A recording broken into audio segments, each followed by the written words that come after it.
You are listening to Trophy Horse with your hosts, Tricky Mick, Alex, I Yield to No One, Sid, and Ender Phoenix.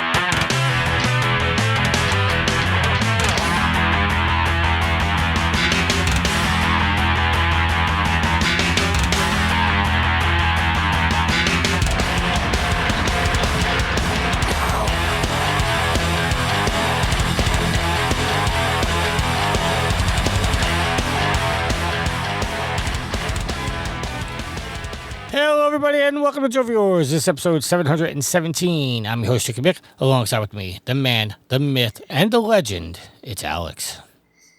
Gonna throw one from left field on you, but I think that Ratchet & Clank Future A Crack in Time deserves more respect. Always with the bad takes. Also with us, he brings the awesome. It's I Yield to No One. I'm just glad we started on time. You're a dick.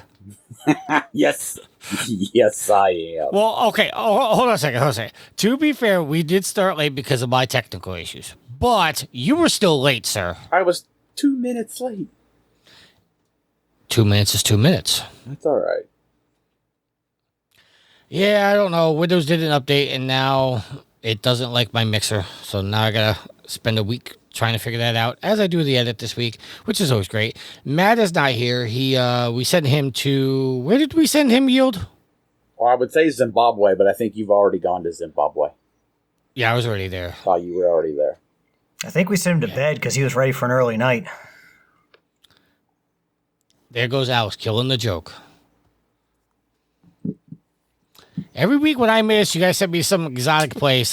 Matt's missing a week, and you want to send him to bed. Yeah, he's done a lot of work. He still got us the agenda, and normally he hosts, so I think he's deserved a Sunday night's rest off. And I don't.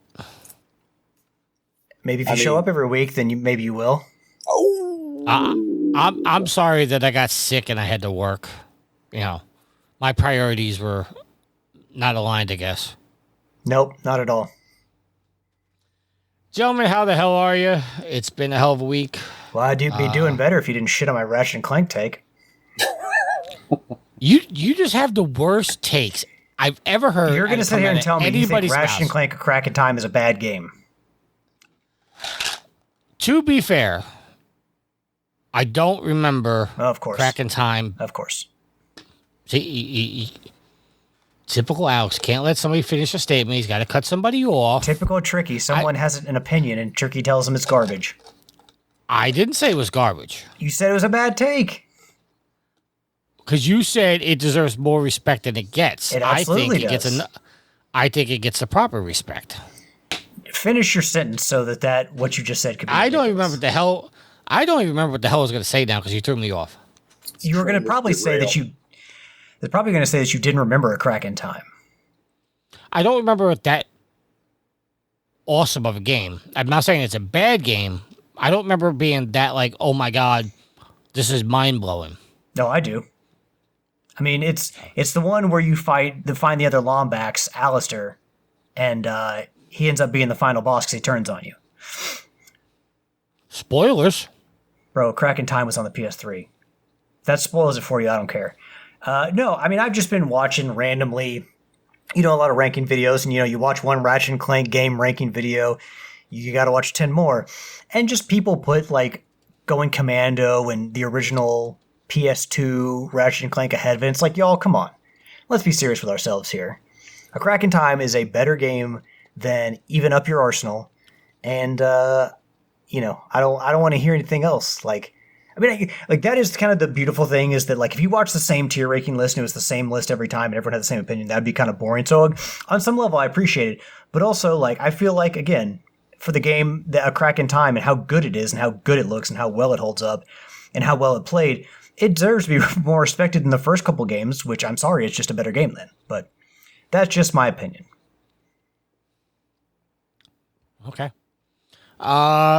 So we're throwing off a little bit here. Well, at least I'm throwing off a little bit here because I wasn't planning on really hosting tonight. I didn't see Matt's message that he wasn't going to be here until late. That's on me. So I'm sorry, and I also have heartburn, so I'm also chewing Tums right now. Let's do our updated trophy count. I am level 986 total trophies of 35,802 with 1,042 plats. Alex? I am pulling up the agenda right now, and although I shouldn't have earned any trophies this past week, level 534, total trophy count of 11,306, and a platinum count of 210 in 209 games. Yield? 545 is the level with a trophy count of 11,969 and a plat count of 230. Matt is level 224, total trophies of 1,392 with 0 plats. And Sid, going by his old name or official name, I don't know. Sid changed names. According to the profile we have on stock, on file, he's level 902, total trophies of 28,167, 869 plats. I'm trying to look up his other profile right now. Somebody vamp for a second. Well, you would be looking for... Would this be the third What? time that Sid has changed names? Sitterney was this other one? Well, there was a Sid. Yes, yes, this would be the third. Sitters is the original, is the OG. Sitterney is the second, and I don't know what the third one is. It is Ghost Forge 78. Well, that took an unexpected turn. There was nothing about Sid in there. I'm looking, because the problem with his profile is that his trophies are hidden. What did I say? Ghost what? Ghost Forge 78. Here we go. And they're still private, so I can't even see it, even though I'm his friend. Okay. Well, Sid, you don't get trophies. You thought you were his friend, but... Well, I'm his friend, but his friends, his trophy progress, and his games are all private. I do know he's playing Lego Batman and 007, so. Okay. So we do have a update from Sid. I'm stolen here a little bit because I forgot what button I put it on, and it's this button. So we're going to throw it over to Sid for this week's Sophie's Trophy. Hello again, peeps. How are we all? It's Sid again with another Platinum shout-out. And we'll start this week, guys, with Shotty Sniper 123 with Infamous 2 on the PS3. Dupes 25 with Claire Obscure Expedition 33 on the PS5. Misa Goats a Lot with Forspoken on the PS5. Tricky Mick with Assassin's Creed Liberation on the PS4. Crook 09 with A Short Hike on the PS4. Raise Havoc with Saros on the PS5. Well done, Alex. EDJ3DG with Returnal on the PS5. Well done to ED, because I think that's a harder one than Saros. Doc Chicken 13 with Diablo 2 Resurrected on the PS4. And Rolf Lols, with Nobody Saves the World on the PS4. I've just bought that one on the Switch too. I Yield to No One with The Expanse on the PS5. Ifrit Hellfire 90 with Born of Bread on the PS5. Redbeard Rick with Monster Train on the PS5. Homer Gets Duffed with the original Power Wash Simulator on the PS4, and also Ticket to Ride Classic on the PS4.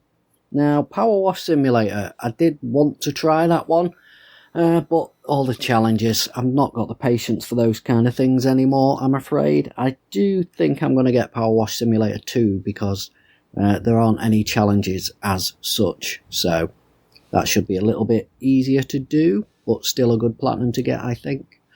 Shout outs, definitely Returnal, Saros, and Power Wash Simulator. That's going to be it from me, guys. I will talk to you again next week, and hope you're all doing okay. Have fun, keep getting those trophies. Bye. All right.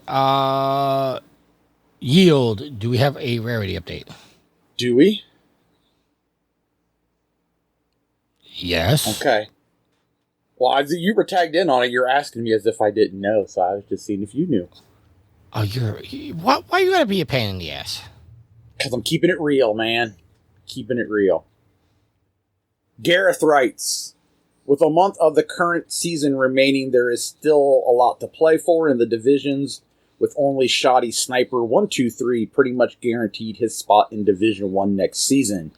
There is still time for scores to impact what happens at both the top and the bottom of each division.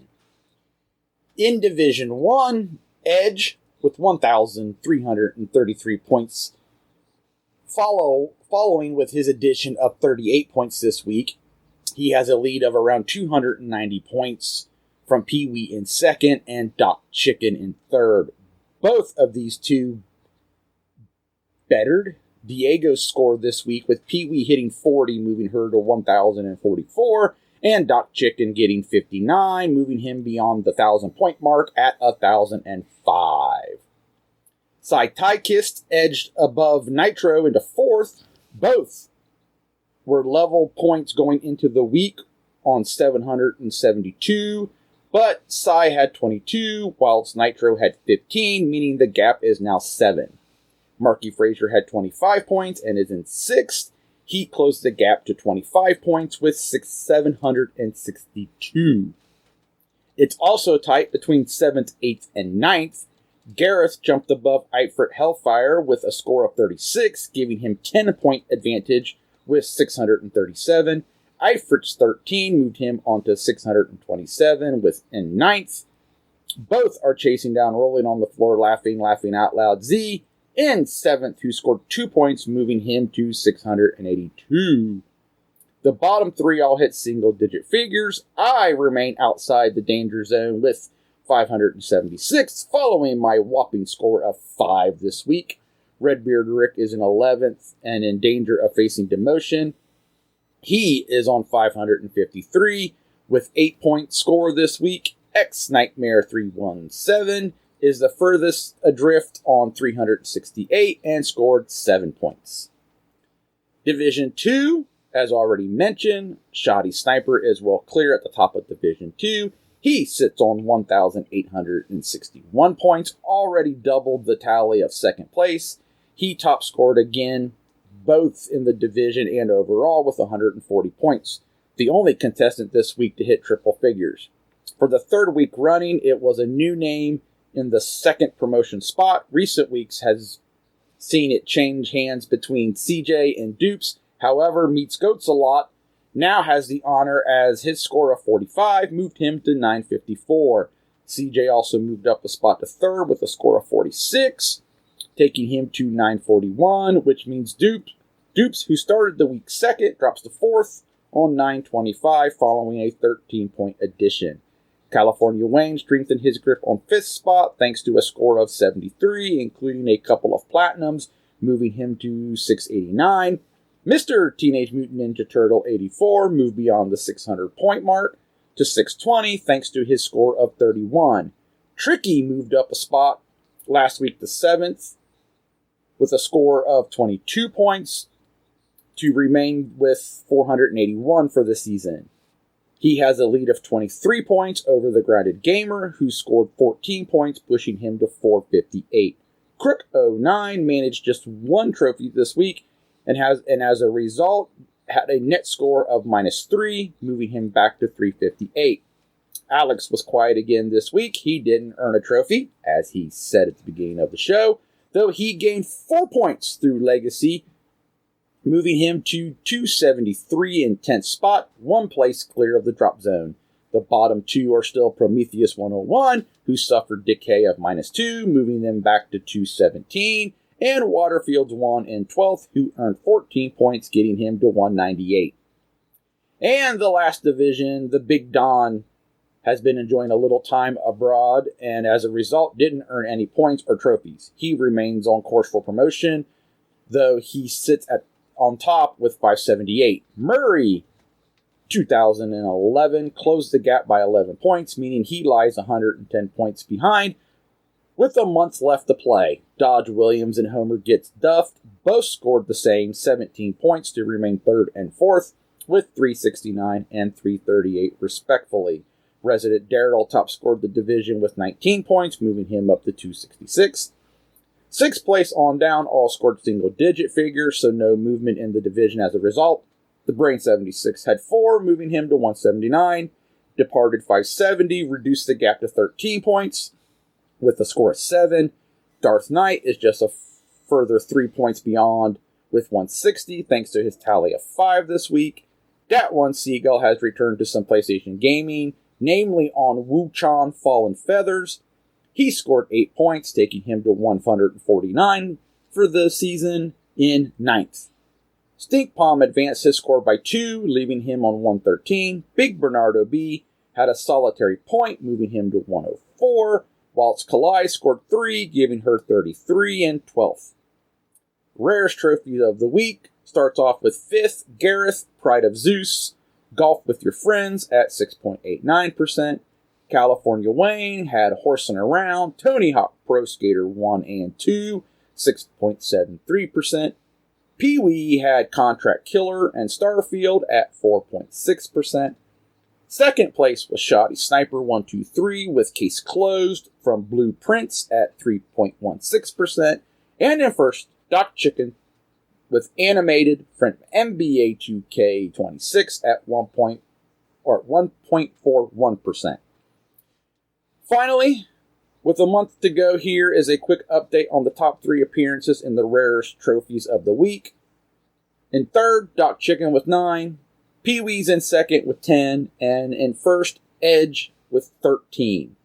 And to close out, Gareth wanted to say that April's Plat of the Month results, there was a tie for second between myself with Indiana Jones in the Great Circle and Edge with Hollow Knight. We both got 4 votes. It was an overwhelming victory to end for Dupes, meaning he has now completed a hat trick of wins. He's won February, March, and now April. He got 12 votes for Crash Bandicoot. That's a natural hat trick. 3 in a row. Yeah. Or if you're a bowling fan, it could be a turkey. Ooh, I like that. He got the turkey. Gobble, gobble. All right. Let's get into what we're playing. We'll start with you, sir. Let's see here. What have I been playing? Played a little of Video Rocket games. Burst 2 Evolution. Farted around a little bit with everybody's golf hotshots. Been playing some Helldivers with Prepare to Die or Scum and the Brain 76. Matter of fact, when we're done recording, we might hop on and knock out today's daily. I've been playing a lot of Roadcraft solo and multiplayer with Prepare to Die or Scum and Nitro. And I've also spent some time in 007 First Light. Not as much as I would like because my wife's watching me play as well, so we have to coordinate schedules. But that's what I've been playing so far this week. All right, Alex. Well, honestly, this was going to be a little bit more boring than it has been because I really have just been playing, just farting around and stuff I've already played, doing a few more runs of Saros to upgrade Arjun a little bit more in his armor matrix. For no reason other than just to upgrade him. Been playing more Rocket League, been playing some Helldivers, been playing some Subnautica Below Zero, still messing around with base building. So, kind of in that lull. I've gotten 2 platinums pretty recently with Mouse and then Saros right after that. So, I'm kind of in a lull, although I've been kind of texting with Tricky, and I think maybe I might play Darksiders, the original Darksiders, the combo pack for the Definitive Edition of Darksiders 2 and the War Master Edition of the original Darksiders for PS4 is only $8.99, or it's $7.99, or it's $8.99. I can't remember, but it's currently on sale right now. And then, as Tricky said, I could then buy the $10 upgrade to get the War Master Edition on PS5.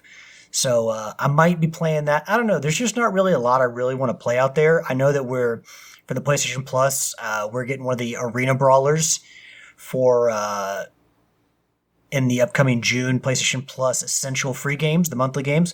So if anyone wants to tackle the online trophies, because I think there are some online ones, not necessarily a hard platinum, but some online trophies required. If anyone wants to help me tackle that, I'd be willing to play that. But I think I might go Darksiders next because until He-Man and the Dragon Pearl Destruction, I don't really know if there's anything I really want to. It's kind of a quiet time. I don't know if anybody else feels that way, but there's just not much new on the horizon or anything in my backlog that I really, really want to play. I disagree. Right now I got too many games to play. Oh yeah, like Resident Evil 6 is currently on sale for the Days of Play promotion, I think is what it's called, but it's like still $55, and after spending $70 on Saros, because I support House Market full price, I just don't want to spend that much money again. So, Capcom would be all right, but I've got Resident Evil Requiem on my wish list, but again, $55 after I just spent $70 like 2 weeks ago is a little bit much for me right now. So, all right, I just looked up Nickelodeon All-Star Brawl 2. Apparently, yes, that is the there one. are online. Yes, there are online trophies, but according to PSN profiles, you can get them on offline co-op as well. Okay, so I've got multiple controllers, so I could do that. But yeah, who I don't know, man. Some of the characters in that game are really stupid. I don't know if I want to play it, but it is a free game. But Darksiders, the original Darksiders, I admit that I've never played Darksiders 3, and I do like Darksiders Genesis, so I don't have anything really bad to say about it. But for me, Darksiders, the original, was such a memorable game. Even if you want to say that it was like a Zelda clone, I think it did enough to separate itself, and I think it's such the enemies, like the bosses specifically, and War as an enemy, and War as a protagonist, the final boss fight, like everything about that game is so memorable compared to what I would say Darksiders 2 is. I'm not going to sit here and argue with Tricky because I know he loves Darksiders 2, but for me, Darksiders 2 is more of a muddled mess, whereas much like Zelda Ocarina of Time, like Darksiders was so memorable for me that I could remember all the bosses and remember all the names and remember the dungeons. For me, that game just was I thoroughly enjoyed Darksiders. So even if I buy the compilation, I probably will not play Darksiders 2 because I got my platinum on the PS3 and I think I'm done. But I think more so than diminishing Darksiders 2 in any way, I think it kind of just shows how good the original Darksiders was or how much I enjoyed that game. So probably my next game, but if Tricky or Yield or anybody wants to play some Nickelodeon All-Star Brawl, I'm not against it. I'm looking forward to Darksiders 4. Yeah, well, it's probably nowhere near coming out, so it was just announced, so. It was announced like a year ago, wasn't it? Well, I don't know. The ad on the PlayStation Store says just announced, so. Darksiders 4. I feel like it was announced. We thought it was announced a while ago, and then they truly officially announced it like later. I don't know. My concept of time when it comes to that announcement is a little blurred. But we still don't have a release date, do we? I'm looking for when it was announced. No, we don't have a release date. It was announced August 1st of last year. Oh, well, PlayStation Store needs to update their advertisement for it, but... Oh, and for anyone who... I haven't tried them out yet, but for anyone who liked Marvel Cosmic Invasion, they recently released their first of 2 DLCs, where they... Cyclops and the Thing are now playable characters in Cosmic Invasion. So, if you like the Fantastic Four, if you like the X-Men, go check them out. I think that the add-on's like $3 or something like that. $4, $3.99, $3, I can't remember. But for 2 characters, not a bad deal if you really enjoyed that game. I have been playing some more Lego Batman Legacy of the Dark Knight. I finished the story. I'm just in collectible cleanup now. I did play 007 last night. I played it for about 4 or 5 hours. Got 4 trophies. I think I'm ahead of Yield based on trophies. Probably. Have you gone through training yet? I am still in training. Oh. Apparently there's I saw a video today. Apparently you can bypass that entire chapter. Okay, without spoiling anything, when you go out in the team of 3 and you have to unlock the gate with your watch? No, I'm not that far. Okay. Well, apparently when you get to that part, if you just turn around and run and follow a certain path, you can bypass all the trading. So, I mean, I went through it. I think it's worth going through it, but you can bypass it if you are stuck. And that's all I've really been playing, other than some Division. The final chapter came out for this season, so I've been trying to do that. I have a question for you guys, and it's Division related, but it's more video game related. When you're going through something and you have to rely on other people, it sucks. It's terrible. How frustrating! It's fucking terrible. How frustrating is it for you when your teammates who are talking, they are communicating, but they're speaking a different language? Oh, I didn't know you were going there. I try to. I'm not trying to hate on anybody. I'm just saying, how frustrating is that for you guys when you're trying to communicate, but you can't? I haven't really run into that. Luckily, everything that I've run into multiplayer-wise that I'm working on, everybody has spoke English, or those who haven't type really fast in a PSN chat, so we know what's going on. All right, Alex, you have an opinion, or? Well, I don't really. There's not many games I play on headphones. Did that a little bit for Helldivers when we first started playing, but don't really do that now because a lot of what I do is farming on the trivial levels. Did it some for Ghost of Yotei when we did the Legends runs, but everybody encountered there was no issues in communication. What you got to remember, Tricky, is it frustrating is for you, it's also frustrating for them because they can't understand you and you can't understand. So it's like language obviously is a pretty big barrier when it comes to, being able to communicate with people. So it's frustrating for everybody. So like seems like Yield and I haven't run into that problem, but I don't know what you're trying to play. The Division, okay, obviously. So, yeah, well, the Division, what they call the climax mission, which is basically the last mission of the season. The what? Which is always unique. It's called the climax mission. Fucking gross. Oh, stop. Oh, yeah, I'm the only one that thought that when you said it. I bet Tricky's done plenty of climax in one Division. Anyway, so the climax missions are always a recycled version of a main story mission, but they add it gets harder than heroic difficulty, which is the standard normal difficulty. It's harder than legendary, and they always your path through the mission is different. Instead of going through the door on the right, they're going to send you to the door on the left, or sometimes you run the mission backwards. And there's always new mechanics. Like in this particular one, this season they introduced. They have retaliation missions, and when you're doing the retaliation missions, randomly a kill squad will come after you, and you have to kill the kill squad and whatnot, or you can evade it, but it's worth your time to kill them.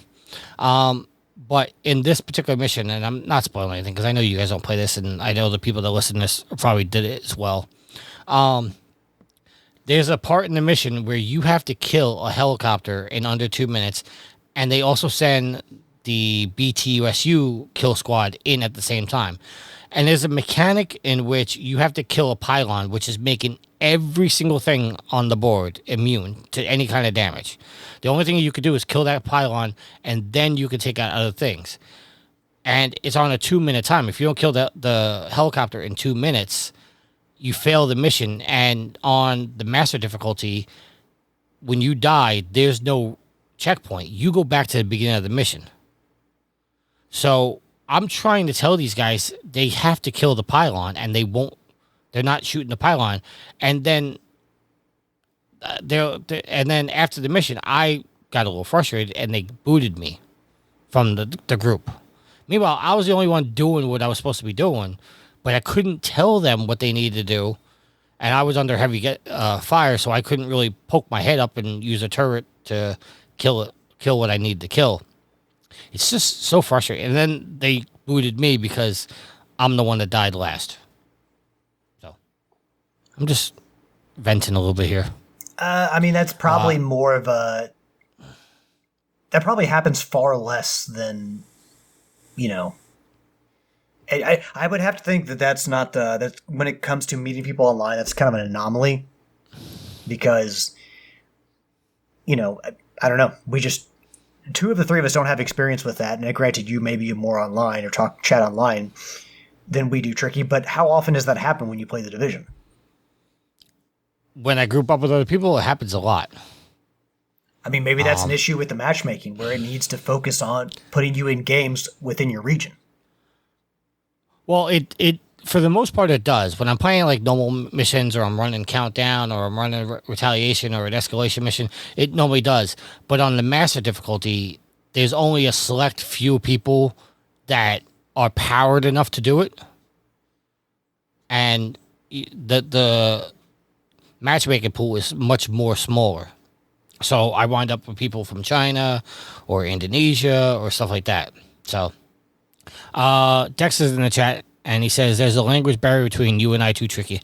Yeah, it's because I don't speak bullshit. That's all you speak. Well, here we go. Hold on. You don't speak bullshit. Literally, when I said earlier that there's not really much I want to play, you're like, oh, I've got too many games to play. And then you mention what you've been playing, and it's 2 fucking games. And one of them is the same game you've been playing since you were 10 years old.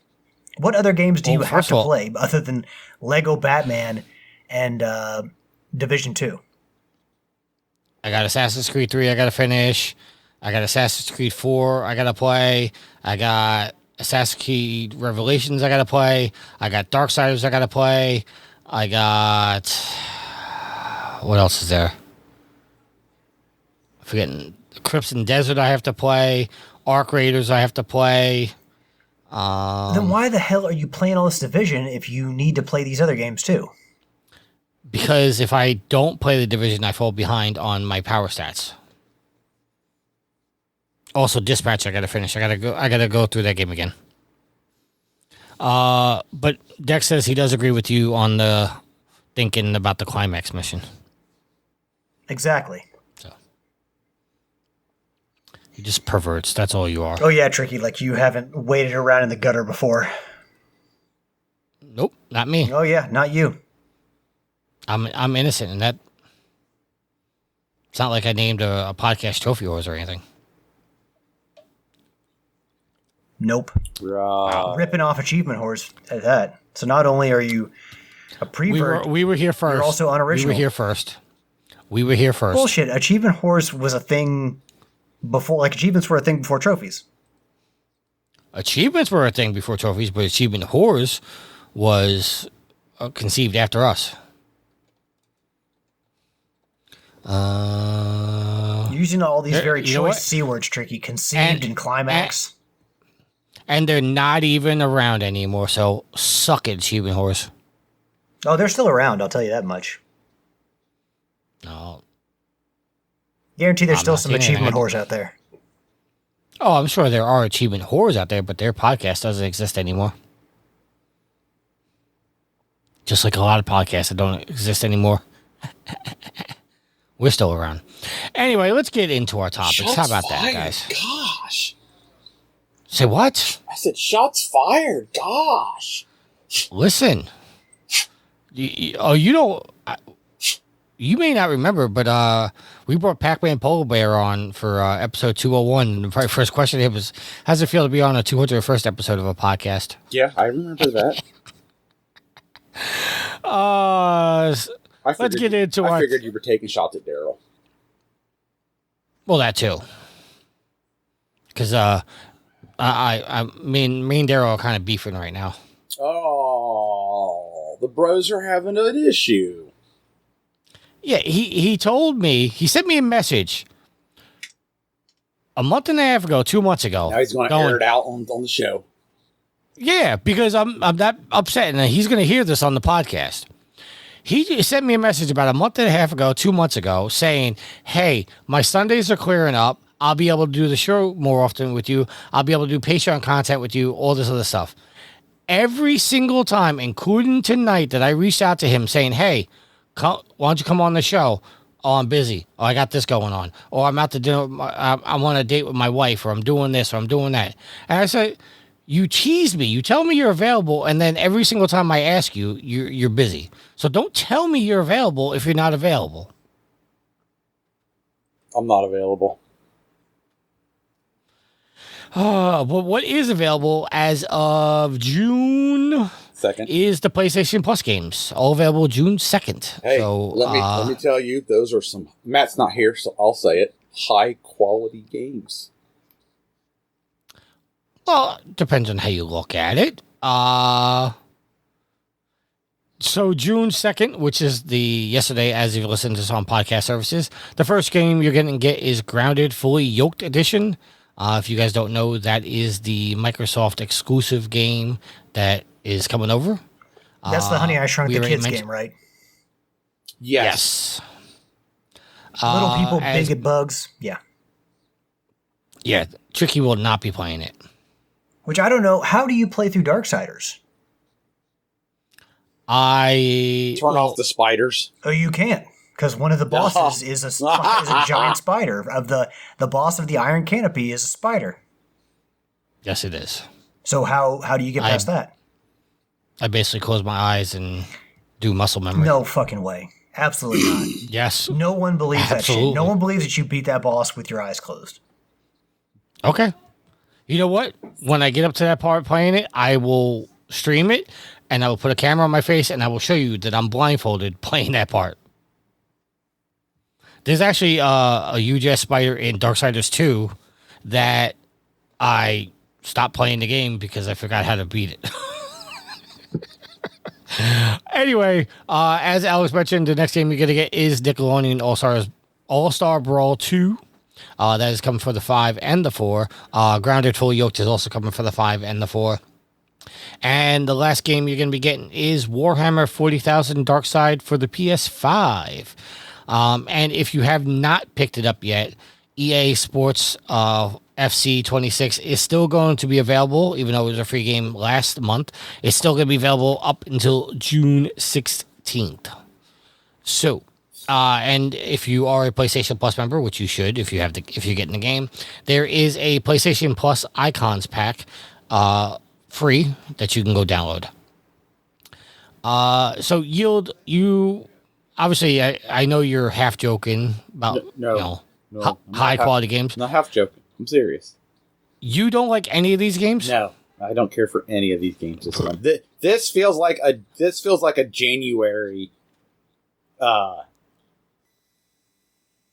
release after we got awesome games for December for Christmas. This is what this feels like, in my opinion. And that's just because these games aren't my cup of tea. But I literally shook my head and laughed when I saw the lineup for this month. Okay, so the only thing I laughed at was the fact that we're getting an Xbox game for free. That they put it on PlayStation. It's like, nope, you're getting it for free. But I personally, am not a fan of them, but I hear the Warhammer 40,000 games are phenomenal. So I watched the trailer and I wasn't really sold on it. I mean, it's a Warhammer zombie game is kind of what I got out of it, and I was just like, okay. I enjoyed the first Warhammer game. I bought the second one, waiting for schedules to line up to dive into that. That's about all I've played in the Warhammer series. So, I might get talked into getting that one, maybe, I don't know. But I'm just like, if I want to play zombies, I'm going to play Nazi zombies from Zombie Army Trilogy. And you're not interested in Grounded at all? No, not at all. I'm interested in it, but I just can't play it because it's going to be huge ass spiders. Alex, what about you? Any of these games besides the Nickelodeon you're interested in? I mean, I don't necessarily know that I am interested in Nickelodeon All-Stars Brawl, and I think we've now gotten both of them for free on PlayStation Plus. These Smash Brothers-esque platform brawlers, some of them, a couple of them have cropped up, multiverses, and this series have kind of cropped up in the aftermath or the kind of the hibernation of Super Smash Bros. Ultimate. And I know that the first Nickelodeon game kind of had a lot of the Smash Brothers players kind of like move over to it because, if there's no new content coming to Smash Brothers, you got to make content. And a Smash Brothers S game is, I guess as good as you're going to get for a while. But it seems like the community for these games just died off quickly. I mean, we know Multiverse is what they're ending support for that, or they already have. I can't remember, but that game, I think has been tabbed to go away. And so, I mean, I like the platform brawlers. I don't necessarily think that the cast of characters, I mean, like, yes, Reptar is pretty awesome, but, you've got the Ninja Turtles in there, but there's also some really goofy additions. So, I don't know, it's free, so why not give it a chance? It's free with your subscription. And with the trophy list not being particularly hard, like, it doesn't seem like you're losing anything. If you don't necessarily, it's not your favorite game, but you just have to power through because you got to get the platinum. Grounded, for me, I don't think any of these games are bad. I wouldn't spend money on any of them, but as games for a monthly subscription, I don't think they're bad. I mean, I think they're adequate. It's just there's nothing there that I need to play.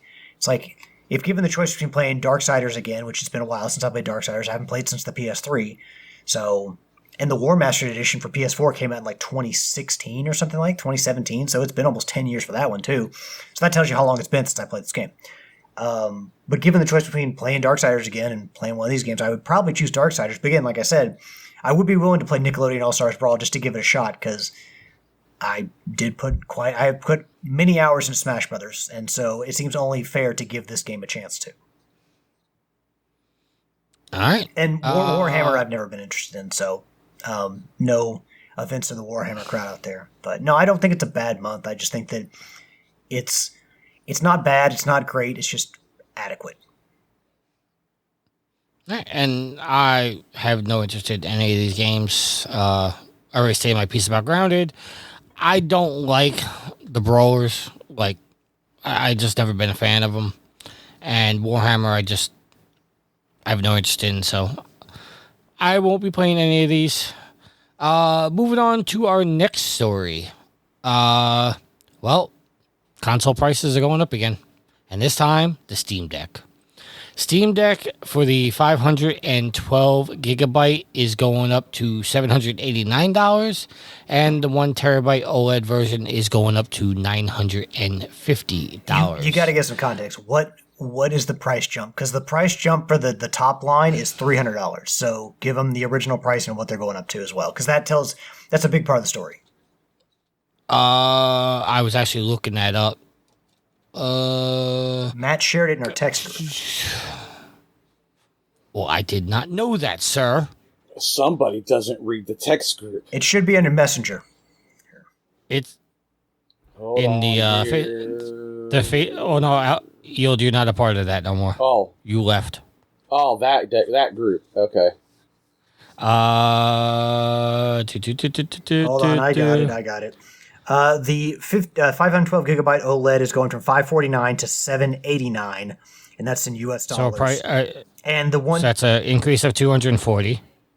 And the 1 terabyte OLED is going from $649 to $949, so a jump of $300, which is pretty crazy. You don't have to worry about the price. Yeah, but you really don't have to worry about it because they're still sold out. You're increasing the price, and people can't even buy it at your current price. So, well, I mean, good luck finding it until they raise the price because that's the whole point. It's still sold out, so you're announcing the price. When does the price go up? Does it say? Let me pull that back up. It might be current. It says this is from a Twitter post from Wario64. Valve has raised Steam Deck prices. Still out of stock. I guess it's immediate. Okay. Yeah. That being said, like I said, it's still sold out, and now Matt has posted an article from Games Radar written by Jordan Gerblick. I did not read the article, but the headline does say Tim Sweeney goes after Gabe Newell following Valve's Steam Deck price hike, quote, severe disruptions in the component parts supply chain for mega yachts, end quote. If you guys want to vamp for a second, let me read this real quick and see what the ports are, because Matt didn't give me notes. All right. Well, here I'll say that I'm on the Steam-powered store, and it is indeed the new prices are in effect. And at the bottom it says, "Note: Steam Deck OLED may be out of stock intermittently in some regions due to memory and storage shortages." So that shortages on technology are continue to wreak havoc on our favorite hobby.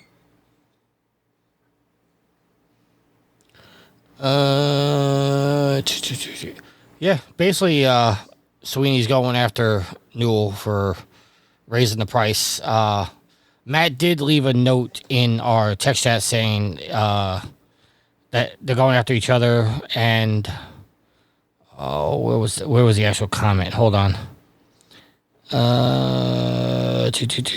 Matt said in our chat, "I hate the idea of defending a billionaire, Newell, as I think the Steam Deck price is BS, but hey, Sweeney, didn't Epic just lay off 1,000 employees?" So, I mean, that's fair. We also have to remember that there's probably some bitterness at Epic Games toward Steam and Valve, because Steam is the most popular PC digital platform and does far better business than Epic Games. So basically, this is Sweeney taking a shot at Newell for raising the price. And right now, but to Matt's point, he goes, Epic laid off 1,000 people after increasing the prices for V-Bucks. So, Sweeney doesn't have really a leg to stand on here. Well, no. I mean, it's, again, we know all these consoles, from the Switch, the PlayStation, the Xbox, the Steam Deck, and it's even going to affect the price of the Steam machine to an egregious degree. So, I mean, you can't blame any one of these companies now. We all see what's happening. We all know what's happening. But Tim Sweeney's going to he's got an axe to grind, so he's going to take a shot at Valve anytime he can. But again, Epic Games, they have, no leg to stand on. Anyone who knows anything about Epic and Steam can see right through this.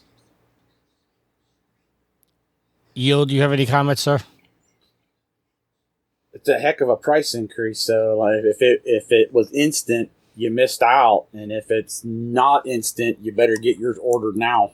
No, it's already up there. So the price is already in effect. Ah, okay. So that's a bummer if you missed it, because that's like double. Yeah, I mean, no, credit to Nintendo. It's one thing I will give them credit for. They gave you plenty of time. If you wanted to buy a Switch 2, you still have time. I think it's, what did Matt say? It's the beginning of September. So yeah, they gave you plenty of time. And that's not, most of these companies aren't doing that, so. All right. Moving on to our next story. Fable has been delayed to 2027. Matt in comments said, in other words, we can't compete with GTA. Fable was originally supposed to be released in autumn of this year. Xbox released a statement saying this year's packed with incredible games for Xbox players to enjoy, from Halo, campaign involved, Gears of War E-Day, and Call of Duty Modern Warfare 4 to Control Resonant, Star Wars Galactic Racer, and Grand Theft Auto 6. In order to plan our game launches to the holiday in a way that works best for our gamers, we're moving Fable to February of 27, so it can have the dedicated moment it deserves. We're excited to be giving players a major look at the new Fable, as well as our broader lineup in Xbox Showcase on June 7th. So, do you guys think they moved it because of GTA, or do you think they moved it because the game is falling behind in production? Yield, I'll go to you first. That's a good question. I really don't know. I mean, I won't believe the GTA release date until it goes gold. I still say it's going to get delayed again. Yeah, that's what I'm saying. I won't believe it until it goes gold. Because even Alex, I'm not trying to speak for you, but even Alex in the chat says, watch GTA get delayed to right around then. Well, Strauss Zelnick is very, very worried about the critical reception of that game, so they got to make sure it's perfect. Yes. Alex, do you think it was delayed because they're worried about GTA, or do you think production fell behind? It wouldn't be the first game that we've seen get pushed out of a crowded holiday space. I mean, for the longest time, you released your biggest games during the holidays because that's when people were technically spending the most money. And when they would open up their wallets, because everyone just feels that gift-giving spirit at the end of the year. But, other games have done this where they have gladly moved into the first part of the year to avoid some of that gridlock on the video game highway. So it would not. I mean, they said it in the quotes, like, so that it gets like the due it's deserved or something like that. Clearly, they want this game to have kind of a space of its own and not have to worry about other games coming out. So, if someone speculates that it got pushed out to get away from GTA or Wolverine or any of the other games coming out this year, I would believe it. It also gives them more time to, polish anything, but it's perfectly feasible that they would be like, yeah, we're gonna get away from all these other games because I think that quote of it gets its time or it gets its attention it deserves is specifically referencing crowded holiday times. I think it's a combination of both. I think they're falling behind on production, but also when the game was announced, it didn't have like a very favorable outlook because everybody was criticizing the character designs. This is the internet saying it's not me, but apparently like the main protagonist was really ugly and whatnot. Design choices, but yeah, they're definitely getting out of the way of GTA. GTA is going to shut down video games for a couple months, and especially if they launch a quality online experience, which is why GTA 5 is really thriving as we speak now. Yeah, it's going to shut down video games for a while, and every company would be smart to get the hell out of the way. Do you think? And just let Rockstar. Do I think? Yes. You do? I just don't know. I think the $100 price point is going to scare a lot of people, if that's what it is. Well, has that been confirmed? Well, I was going to say, that hasn't even been confirmed. No, it hasn't been confirmed, but I'm saying, if it is $100, I don't think it's going to be the juggernaut that everybody says it's going to be. I think it is.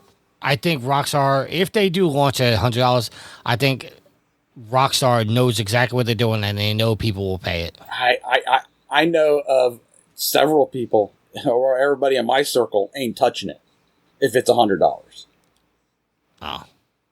Listen. That's fair, but I think we've seen from past GTA games how much mileage people get out of playing those games. So I honestly think that while, yeah, it's going to scare some people away, I'm not going to. Well, I didn't buy the last GTA game for $60 or $70, whatever it launched at, but I think that people who play that game and play the shit out of the game and go online and play the multiplayer, they're still going to see how many hours and value they get out of that game and think that $100 is, totally fine. I think Rockstar is just cocky enough to do it. Well, it's going to be a bold move if they announce that. Why shouldn't they be?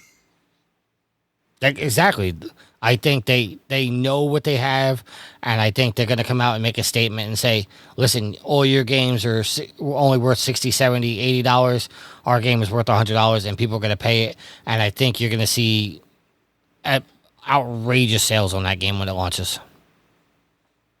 Oh, yeah. I mean, absolutely. It's going to have a long tail, but the opening, I think we're all very interested to see what the first weekend sales or the first week sales of that game are going to be.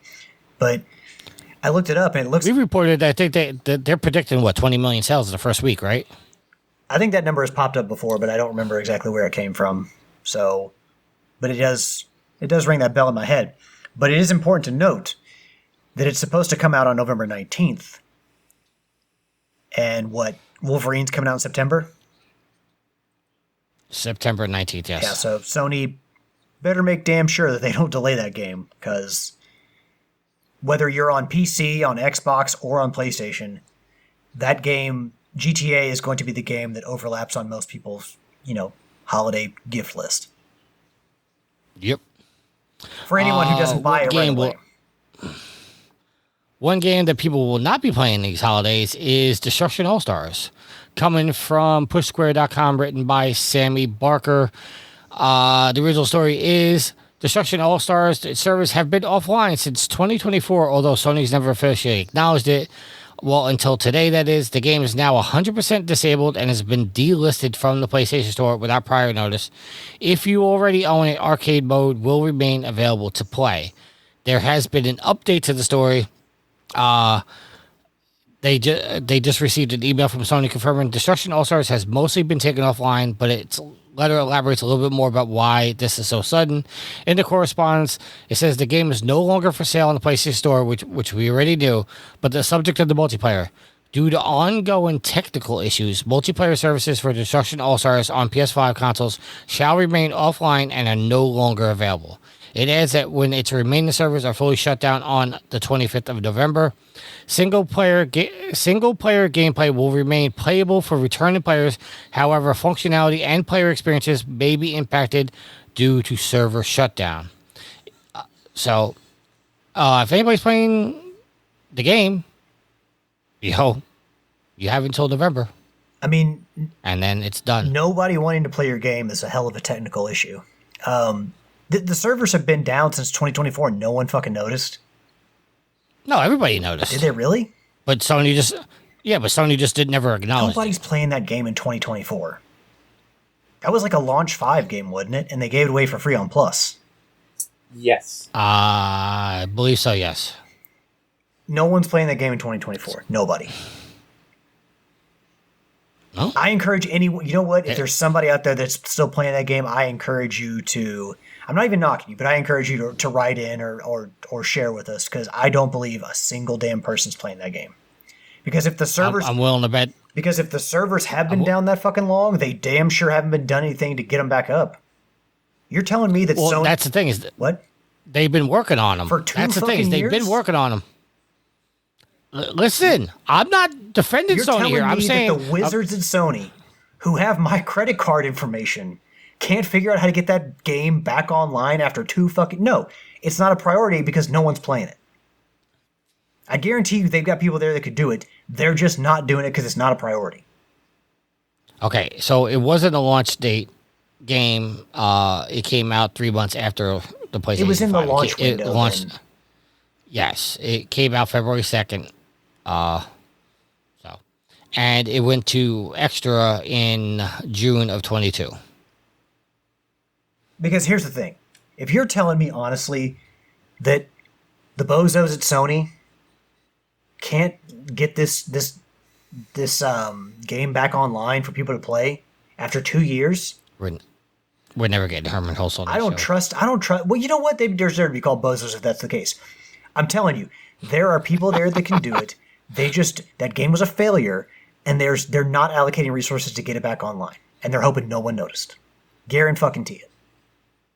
Well, no, they're shutting it down. They came out and said due to ongoing technical issues. Yes, the ongoing technical issues is no one gives a shit. Which I find funny because me and Nitro are playing Road Company. That game hasn't been updated in 2 years. Those servers are still going, and their pass, whatever pass, like the monthly pass, is going for the next 10 years. So, yeah, that game hasn't been updated, but people are still playing it. Yeah, So, I mean, oh, by the way, Nitro, I haven't forgot about you. I will get back with you and do your last hour and a half to get you your platinum.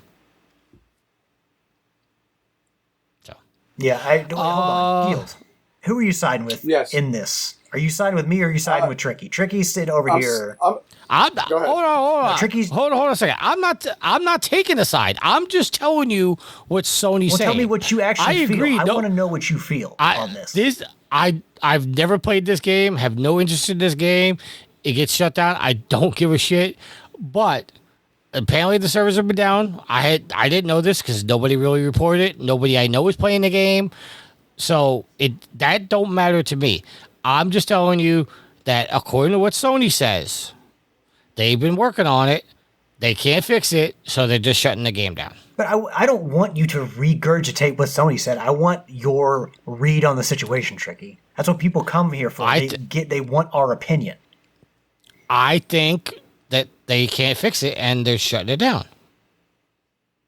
But I also agree with you on the fact that they probably don't have it as a high priority because I don't think many people are playing the game. Yield, go ahead. So yeah, I don't think anybody's playing the game. I agree with Alex.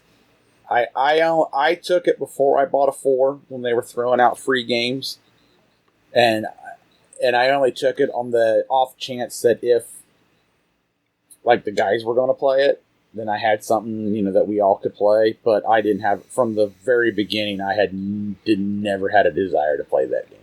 Well, it's like, hey, we don't want to make a Twisted Metal game, and hey, Fortnite's really popular, so why don't we kind of like mix the two together in like this game that nobody wants to play? And yeah. Push Square gave it a 6 out of 10 when it launched. Said the pros were mindless vehicle smashing fun, good selection of modes, slick presentation, great characters. The cons were matches can slow right down, lackluster cosmetics, content gated by microtransaction, and lack of music. But also, you could get out of your vehicle and run around in that game, right? Yes. You know what part I didn't miss from Twisted Metal? Getting to run out, getting to unlatch his axle from my giant 2-wheel machine and getting ready to run around with a minigun or something. Or get out of my ice cream truck with Sweet Tooth and run around like a jackass. It sounds terrible. It sounds fucking terrible. You know what? I did play this game. I remember playing this game. I lasted about an hour and I was like, I'm done. Yeah, because it says right now, on foot, the game has similar pacing problems. Whether by choice or not, popping out of a car can leave you kind of stranded. There are usually several cars available to choose from, but they might be quite far away, meaning a slow jog to find a ride. Yeah, I don't remember this. I remember this. Never liked the game. All right. That being said, we are going to throw it to our Facebook for our questions. Time to check my social media, yeah. So our first question is coming from our creator of our thumbnails, Will, says, why won't the trophy horse take a stand against AI? I think we all are taking a stand against AI. I mean, I made the comment in the thread when I saw this. Well, actually, we were starting to record when I saw this. But I'll just say it for factual. That's not the word I'm looking for. But anyway, so it's on record, I guess, again.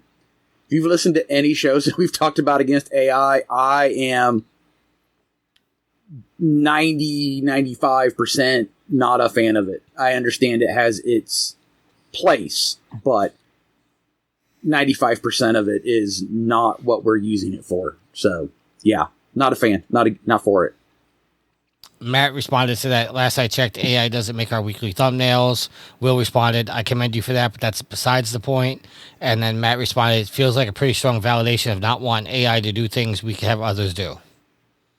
So, Alex. No, I mean, I was watching a video on YouTube the other day, and the guy on there was like, how do we get videos out so fast? Because with our editing, we use AI software, and I immediately turned off the video. Like, I immediately backed out of the video. So I don't, if there's a video that is using AI or a channel that uses AI to edit, I don't watch it. If they are trying to, say that, oh, AI is so great, I turn it off. I exit out and, I don't know. I do my best to avoid it.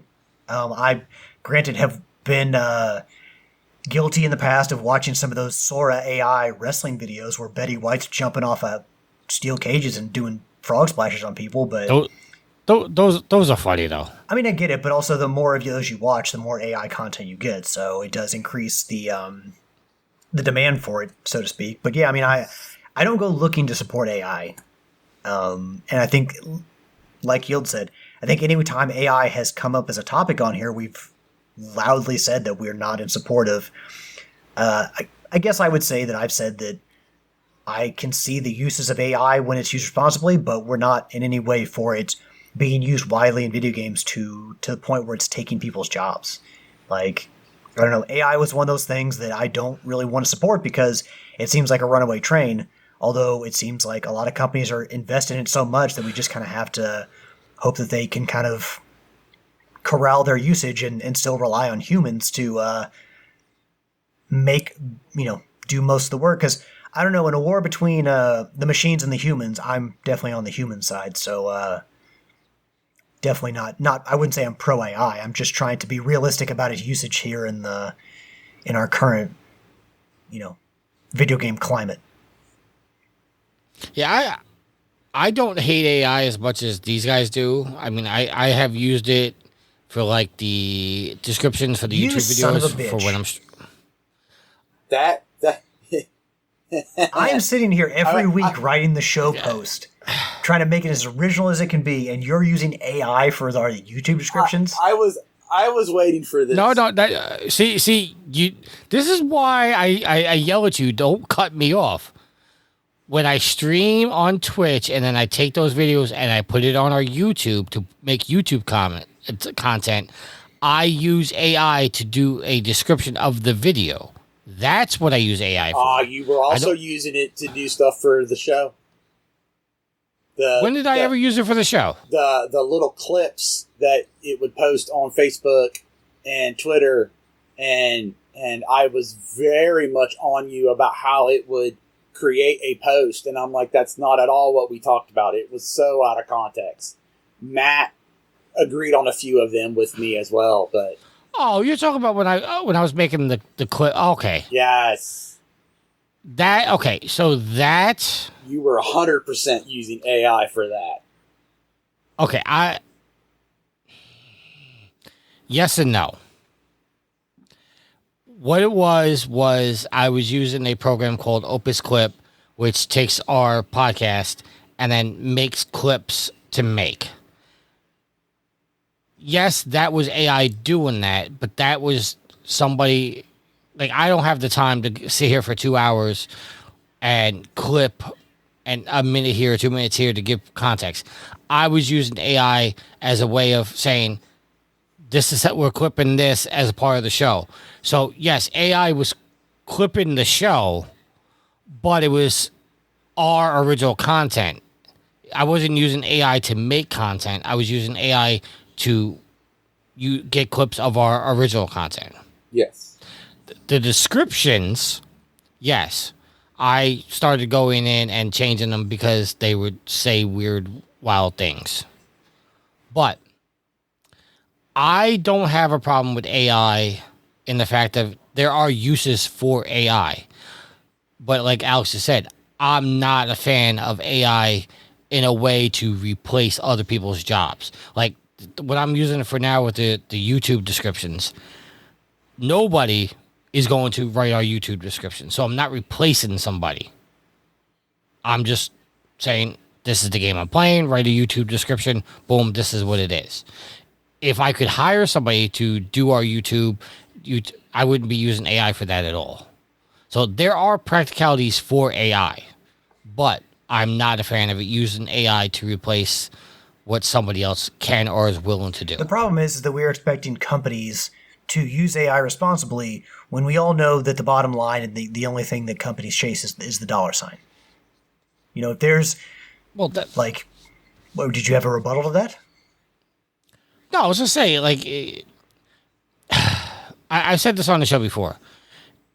Companies are always going to look at a way to be more efficient. Like, whether it's, Burger King using an automatic cooker for their burgers or somebody standing in front of their grill. Like, they're always going to find different ways to be more efficient. But in my aspect, or at least in my opinion, even when Burger King uses the automatic cooker, you still have to have a worker that's going to put the meat in there and take it off and actually put the condiments on. So I don't rail against companies using technology to further themselves. I rail on the fact of I don't want to put your business out there, but you work for a car manufacturer, correct? Yes, and they are 100% behind AI. Right. I'm not a fan of them using AI to fully build cars. I still think that there's got to be workers on the line that are putting things together. But I am a fan of AI lifting things like the car door to put it in place so the worker can come along and screw it in. Does that make sense? Yes. Okay. Sorry, Alex, I cut you off. No, I mean, again, companies, they are going to want to make money, so the growth of AI is probably going to be, it's going to continue to grow as far as people using it. Like, as an example of, when I called Sony a few years ago because I bought a DLC for the wrong system, and then the worker on customer service with a Sony rep told me to open up it was for Hot Wheels Unleashed, and I bought the wrong DLC. I bought the wrong version. I either bought the PS4 version when I meant to buy the 5 version, or the other way around, or something like that. But the rep told me to open the game to see, if I could use it. So when I called back, another rep told me, no, you've opened the game and used the DLC. Well, I can't use the DLC because it's for the wrong system, but also your customer service agent told me to open it. And what happened was, eventually I got them to refund my money because I name dropped Game Pass, and I was going to go buy Shredder's Revenge, that dates this, 2022, I think. Shredder's Revenge for the Switch instead of the PlayStation. And as soon as I said that, you damn sure bet that they gave me my money back. So companies will... The only reason they did that, it wasn't for my benefit, it wasn't because they were benevolent. They did it because, okay, we'll give this guy his money back, he'll buy the right DLC, and then he'll also continue to buy games in our system. It's all about money. And so again, it comes back to AI, where we're just going to see this shit grow because companies want to make more money. And you don't have to pay healthcare or benefits to AI. You don't have to pay a living wage to AI. No, but you got to pay the technicians to get the AI going. I mean, I think this is... Tricky is the most pro AI, but even Tricky recognizes the dangers of AI. It's just... Oh, absolutely. It just feels like, regardless of what we recognize and what we see... this is the future. It is kind of unavoidable, regardless of how much you don't like it, because they're already... Like, even where I live, they're looking to build multiple AI facilities. And people are fighting against it, but... we'll see how well that works. The server farms and shit? The server farms, yeah. Oh, yeah. They've got several that are supposed to go up around me. So, yeah, unfortunately, I'm not for it at all, because I don't feel like we can be responsible about using it, because it, again, all leads back to money, but, I do what I can. All right. Our next question comes from Thomas. If there is a space movie that can be made into a game, which one and why? I'll let you guys decide who wants to go first. I'm assuming there's already been a Men in Black game made, right? And does that count as space? I mean, space is a big chunk of it. And also Star Wars. I don't think there's been a Men in Black game. There's been Star Wars. Yeah, there's been plenty of Star Wars. Trek. I'm saying I don't think there's been a Men in Black game. I'm going to go, even though it's a spoof, I'm going to go Spaceballs. Damn it, you stole my damn answer. Sorry, that's the only space one I can come up with. Unless you want to do like 2001 Space Odyssey. Tricky, Men in Black, the game, is a 1997 survival horror action adventure game for PC and PlayStation. Developed by Gigawatt Studios. Really? Yeah. They'll say, I thought there was an old one back like when the movies were going. It looks like the initial release date was October 31st. How clever. I stand corrected then. I'm trying to think of other space franchises. Well, I've been trying to think of one that's not like... Because there have been tons of space movies turned into video games, like, Aliens. There's been plenty of Aliens, games out there, and Aliens obviously is... I would say... oh, damn it. It's a video game now. Helldivers was very much... Starship Troopers? Starship Troopers, thank you. There's a game. Yeah, I know, but it came out shortly after Helldivers. But that would have been one to say if they didn't already make a game. I want to say Spaceballs 2, The Search for More Money. I mean, you can say Spaceballs as well. You don't have to be different. It's okay. I'm going with Spaceballs 2, The That's Search fine. for More Money. I'm trying to think of another space franchise. I don't know if this could work. Okay. But Event Horizon was a really good space horror movie. The problem is like, I don't know, like you could do some like psyche, messing with the psyche horror type stuff. But as far as like enemies, like the characters are the crew.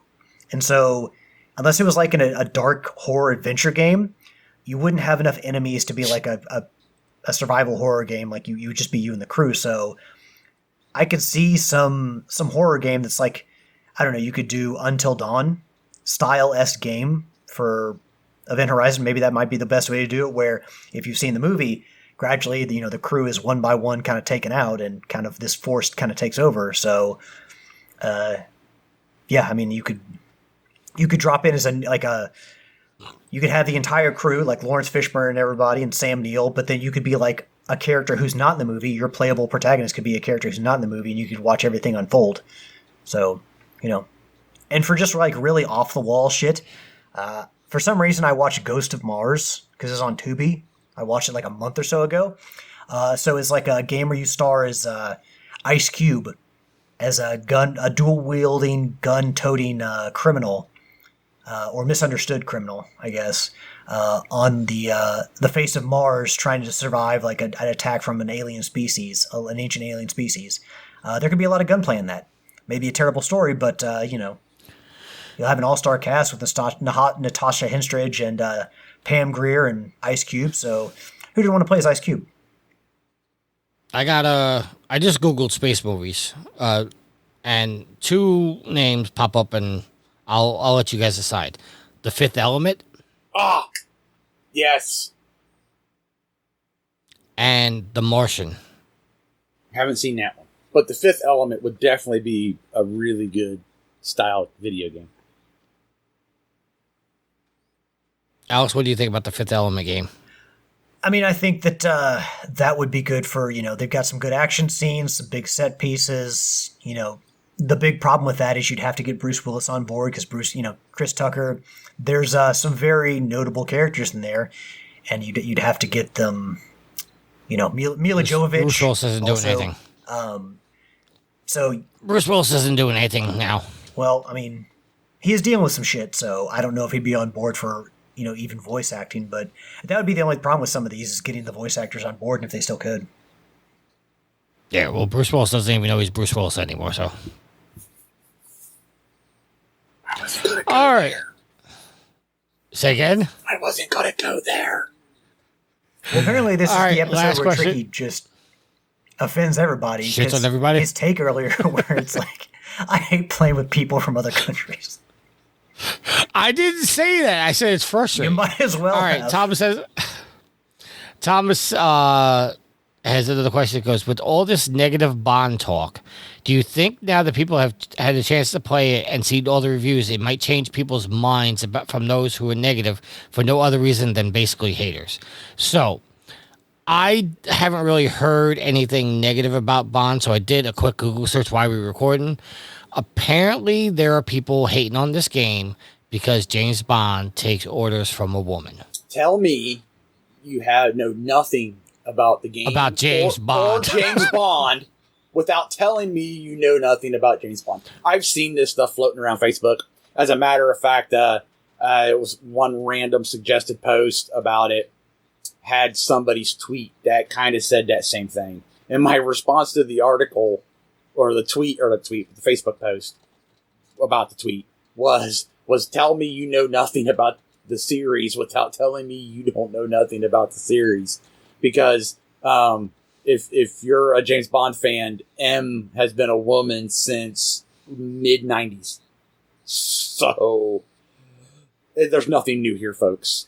Well, that whole fucking crowd of people, like, people were shitting on the Saros ending because they didn't like how Arjun was portrayed, and how, like, I don't know the exact verbiage, but people didn't like how Arjun was portrayed as bad because he's the man, or because he went after his wife, who, well, okay, so we're getting into spoiler territory here, so I shouldn't, but people basically knocked Saros as an ending because they didn't like how the character of Arjun was portrayed, and, like, story elements tied to masculinity and all that shit. And I'm just like, good God, what the fuck is wrong with you people? Like, legitimately. They have nothing better to do. If you, like, the first, and I don't remember exactly the story beats of Returnal, but I remember that Celine had severe PTSD, and there was a very specific scene where at the end of the game you found a car in a very specific place, which lets you know kind of what happened in the story. Housemarque had a female protagonist in its last game. They had a male protagonist in this game, and both of them went through some shit, like legitimately human shit. So like I don't know that anyone is portrayed as better than anyone else. So like yeah, people making fun of the Sauros ending is just ridiculous, and people will do this because if you don't portray a gender the way people think they should be portrayed, well, goddamn, it's out of bounds. That's foul. You can't do that.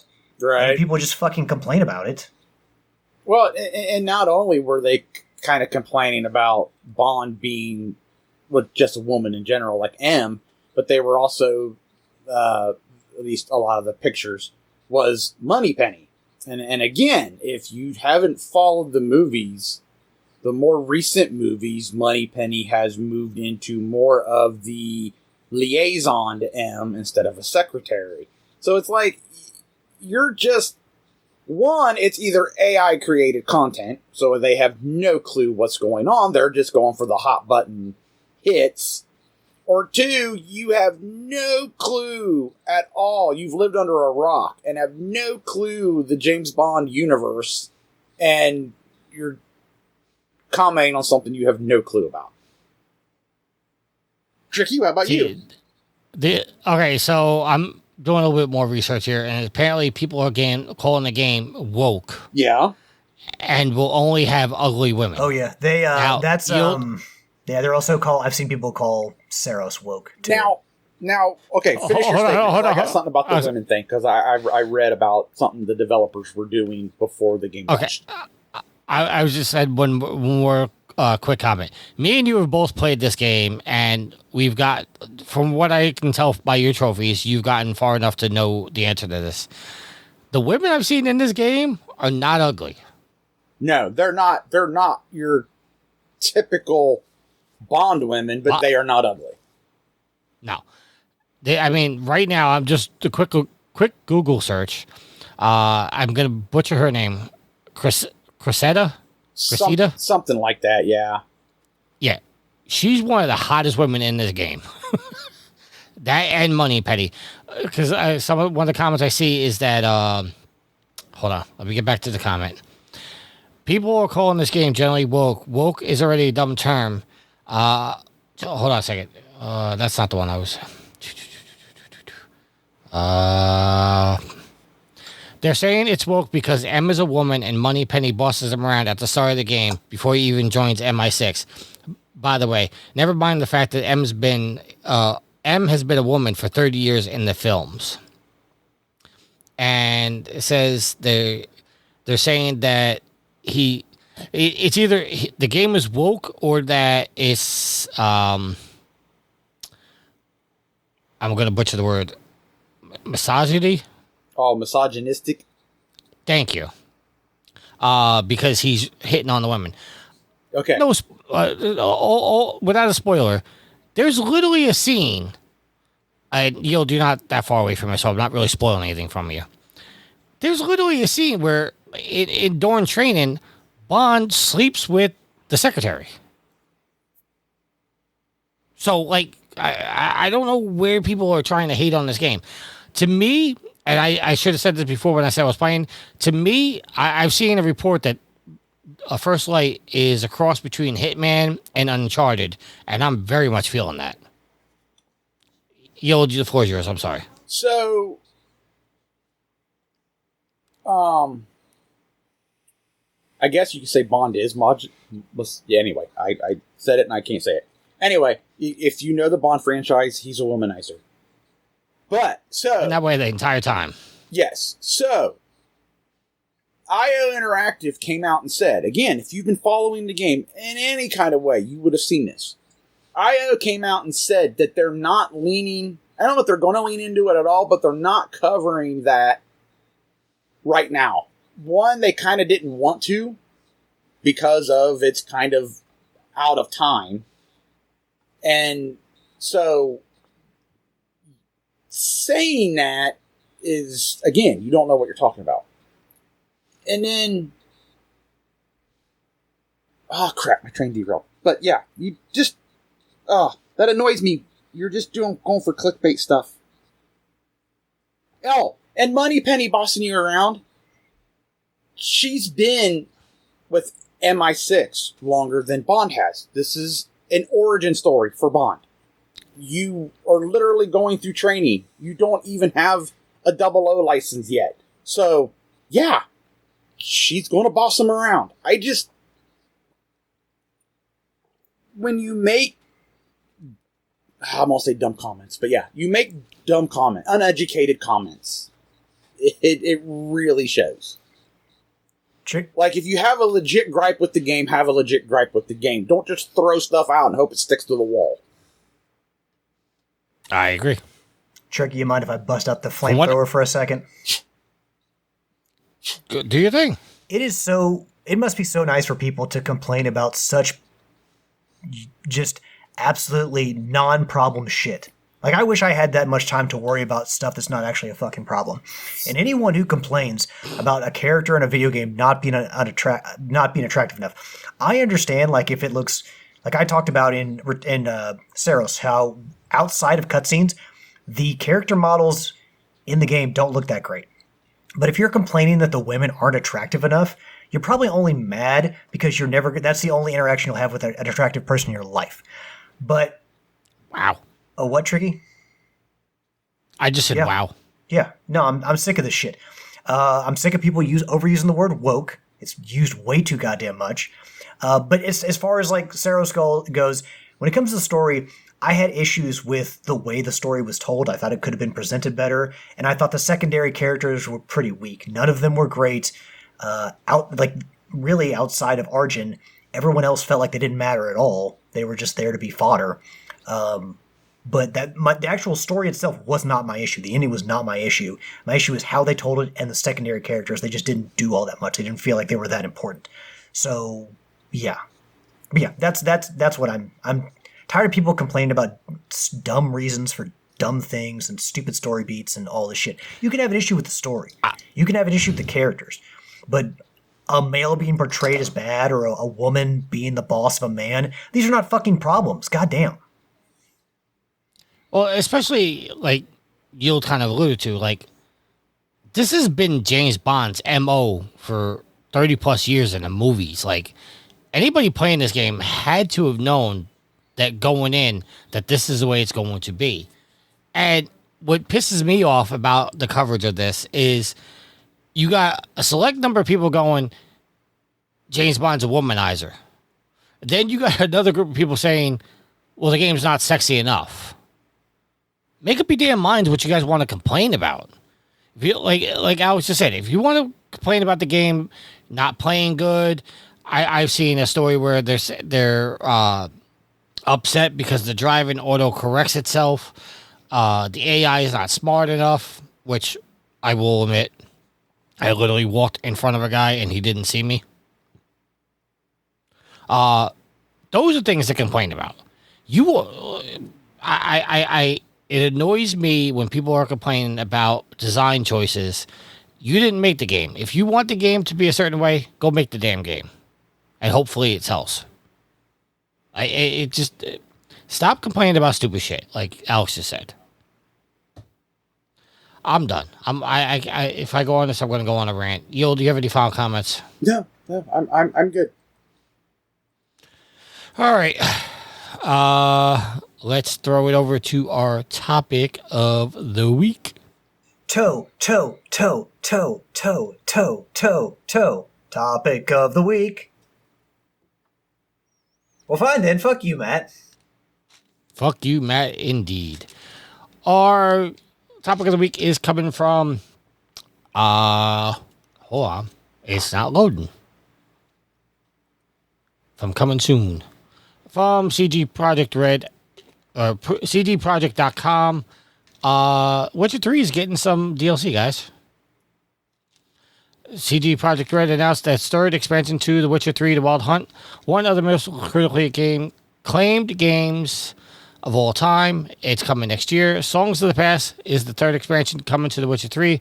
It will launch in 2027 on the 5, the X series, and the PC. And they are also co-developing Songs of the Past with Fool's Theory.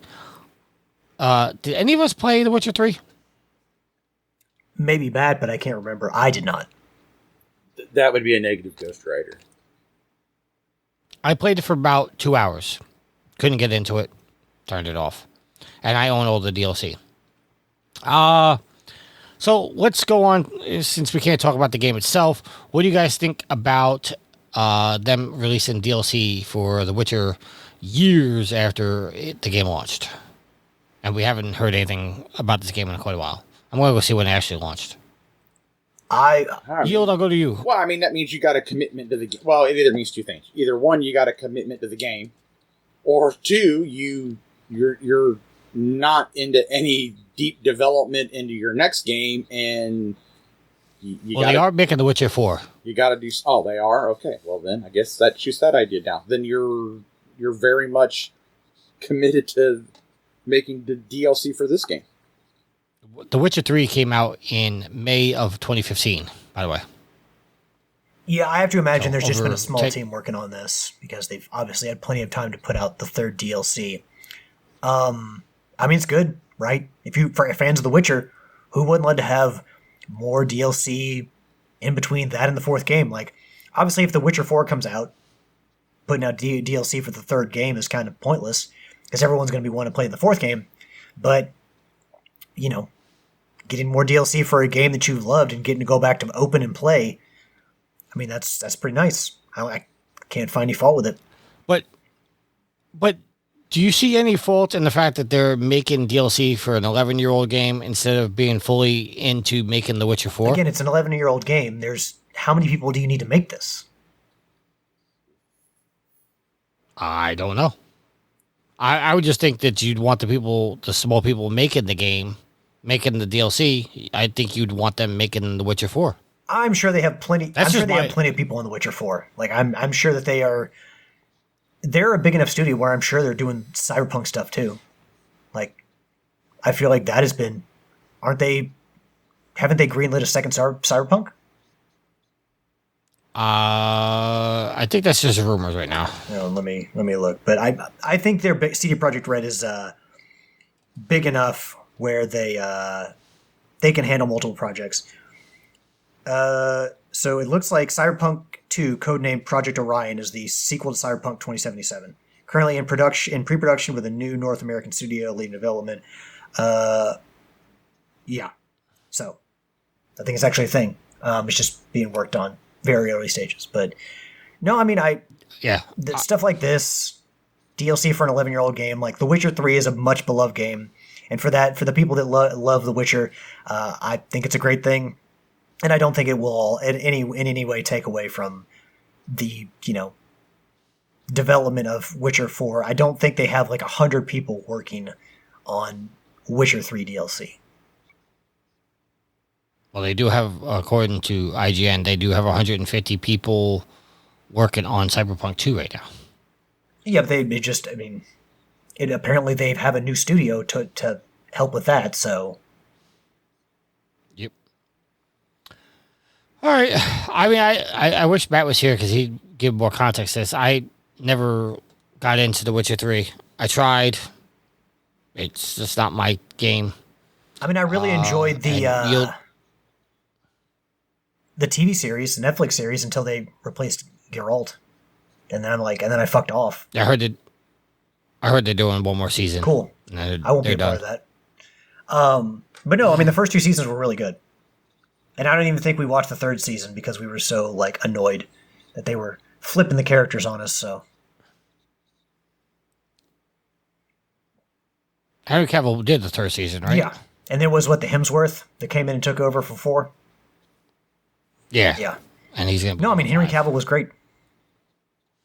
And I can't suspend my disbelief to have that important of a character replaced and then me still want to watch it. To me, you might as well just kill the series. He also got screwed out of it too, so.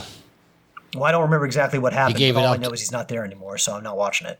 He gave it up because he was going back to being Superman, and then shortly after he was announced back as Superman is when James Gunn took over and fired him. So. Yield, any comments about this? No. All right, then let's close out the show. Let's do some shout-outs. We'll go with you first. Shout out to Predator Dire Scum, Bring 76, and Nitro for gaming this week. Shout out to everybody, if there was anybody hanging out in chat for the live stream. Shout out to everybody who threw out a question this week. Shout out to all the pimps and the madams of the whoredom. Thank you for hanging out with us, listening, playing games with us. Shout out to Alex and Tricky for recording this evening. Hopefully, shout out to Matt. Hopefully he gets caught up on his sleep and gets to feeling a little better. And let's call that a week. Alex, your shout-outs? Give a shout out to the listeners, the fans, the fuel to the fire, this Trophy Horse, our awesome community. Thank you all for continuing to support us. We appreciate you all so very much.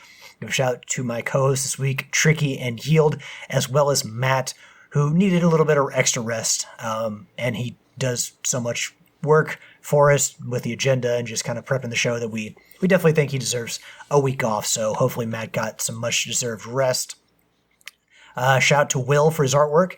Thank you, sir, for giving us awesome images every single week. Last but not least, give a shout out to my awesome and loving girlfriend, Ashley. I love you, hun. And it's going to do me for the week. And my shout-outs are very simple. Just shout out to Dex and... I forget who else was in the chat. Dex and Thomas were in the chat. Thank you for popping in. Shout out to everybody listening to the show on the podcast services. Shout out to Alex and Yield for showing up to record. I twerp you to Matt for wanting some time off and leaving me hanging with no notes. I dislike you, Matt, but I have to hate on everybody this episode, so you get to hate this week. Also, twerp you to Alex, who didn't laugh at my video that I sent him. What video is that? Saying saying that everybody has one person that they love, but they also hate. Gamer. I'll put it in the Facebook group. Oh, I'm sure I got it. I just didn't watch it. Like most of the video, most of the videos you send. What is this bullshit? I don't even send Yield videos anymore because the second he sees that it says TikTok in the thumbnail, he's like, I'm not watching this. But if I send him the exact same video on YouTube, he'll watch it. I'll watch it. See? You need to send the right version. I'll watch it. But when I send you the video, you're not going to TikTok to watch it. I'm sending you the video. It just happens to be a video that I got from TikTok. Anyway, my ban on TikTok is like my ban on AI. If there's nothing else, until next week, happy trophy hunting. Later. See ya.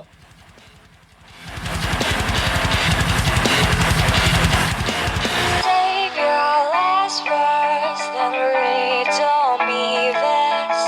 Save your last words.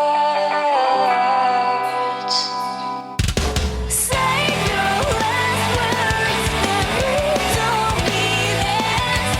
Save your last words, then read to me this. Save your last words, then read to me this.